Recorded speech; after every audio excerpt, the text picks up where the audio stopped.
Tropical storm Mandous, a cyclone once again in the Arabian Sea.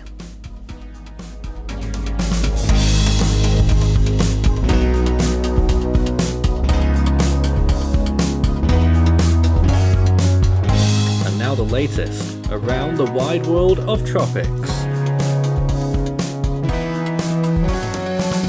Tropical weather bulletin for December 15th. Well, Mandous is back once again as a tropical storm in the Arabian Sea now, although it may be treated as a different system according to the official agencies. We'll wait and see when they make their call.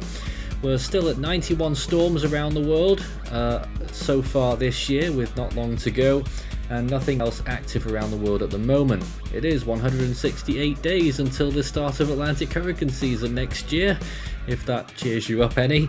There are no areas of interest though in the basin right now, and we're still waiting to see if we'll see off this year without any more.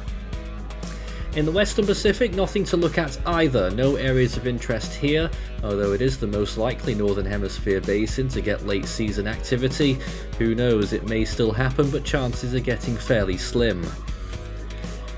Into the Southern Hemisphere, down in the South Indian Ocean, we still have that 80% system that we're tracking out there over the open waters, still just about in the Australian region, not far from the Cocos Islands, and may eventually develop. And looking towards the North Indian Ocean, that's where most of the action still is. Mandous moving out towards the west-northwest, and this other tropical disturbance, a 30% chance to the west of Sumatra, Indonesia, could proceed towards Sri Lanka and India, causing rain and potentially strong winds. Check the satellite imagery over the Atlantic right now, and apart from the major US severe weather event that's currently going on, the Atlantic is fairly quiet, with dry air very prominent in the central Atlantic there, and a few little bursts of convection from non-tropical systems out further east. Over the eastern Pacific area, lots of dry air again, one little disturbance that's bubbling up there in the low latitudes, but really the eastern Pacific is very much a foregone conclusion. I don't think any storms have formed after this date in the eastern Pacific, although there is sometimes a surprise in the central Pacific. Having said that, it doesn't look like there is going to be one this time. This is Mandous right now, and you can see how it's looking on this latest satellite imagery. It's blowing up a decent amount of convection, looks like it's got its circulation still going strong, and probably has tropical storm force winds, although we haven't had an ASCAT pass in over a day, so we really don't know. And this is the one near Indonesia.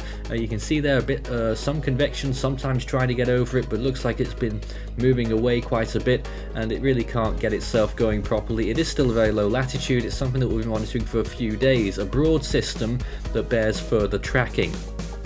And in the southern hemisphere, we're still looking out. It's really broadened out, this system here, and you can see this line of storms from left to right there, which is really almost like a trough, to be honest. Eventually it might start to get itself together again. We'll keep watching.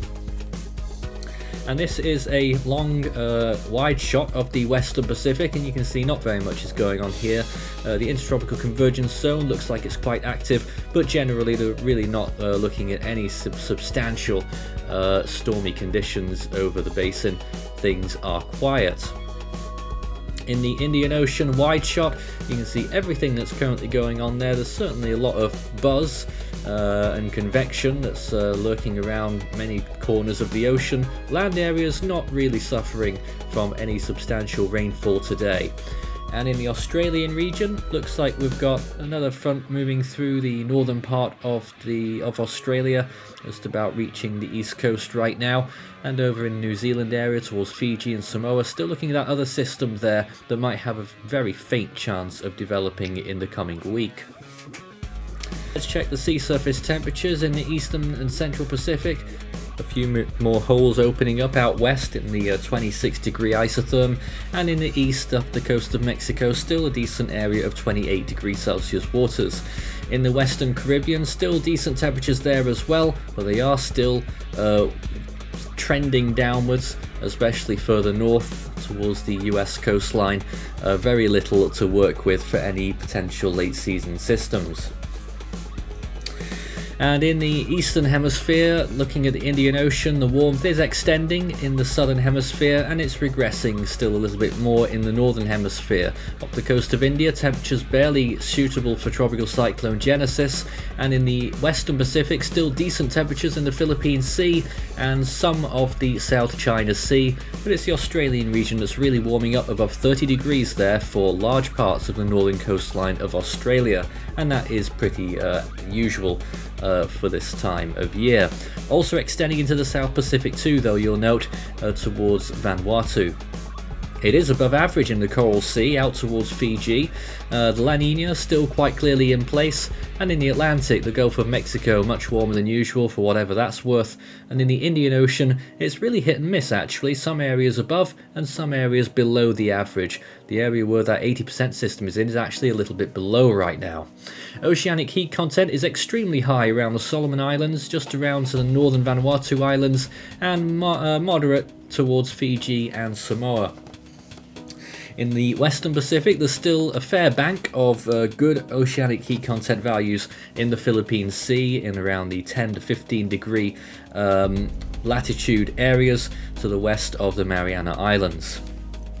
Let's check the GFS model then, which initializes Mandous as nearly a hurricane strength storm, which I think is pretty silly because it isn't, and continues westwards and weakens quite a bit. It's still traceable just as it slips towards the southwest towards Somalia.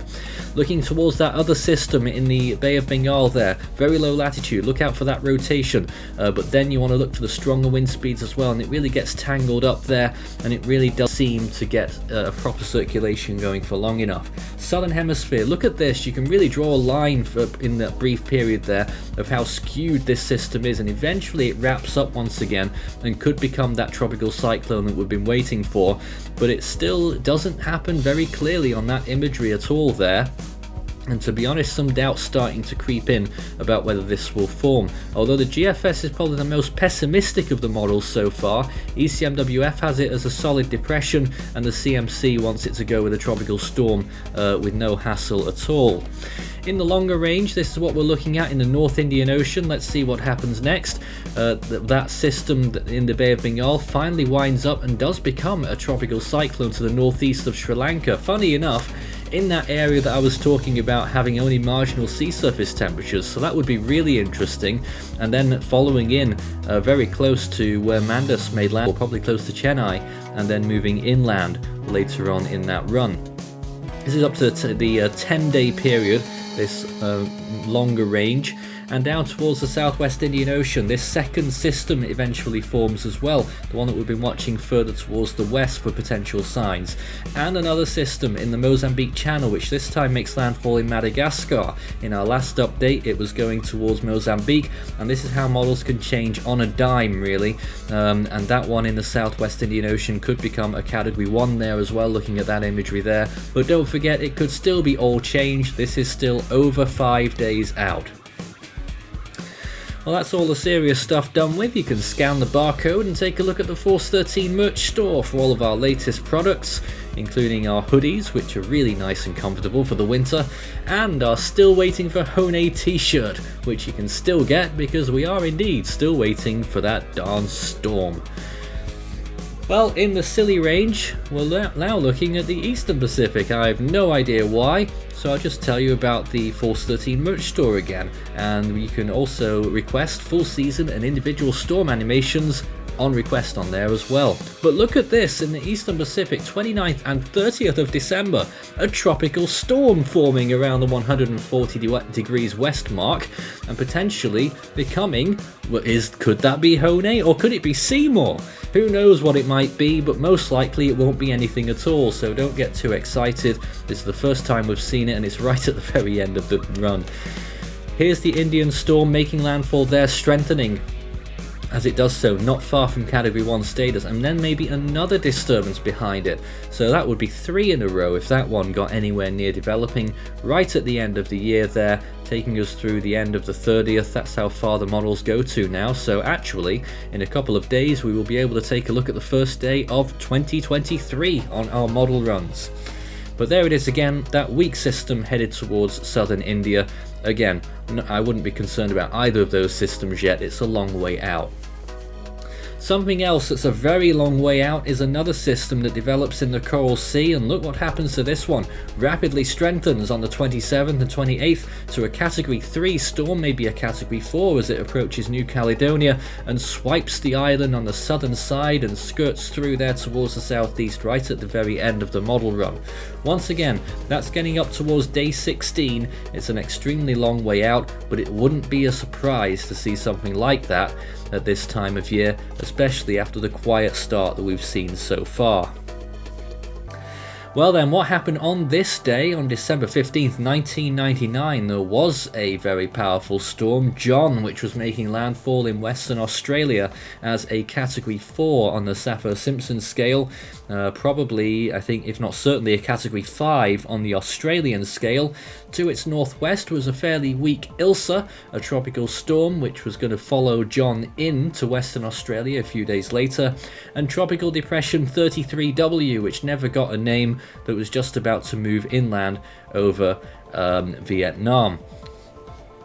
So that's where we were 23 years ago today.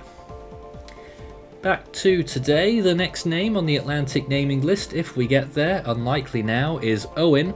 In the Eastern Pacific, once again, it might be Seymour, and in the Central Pacific, everyone is waiting for Hone.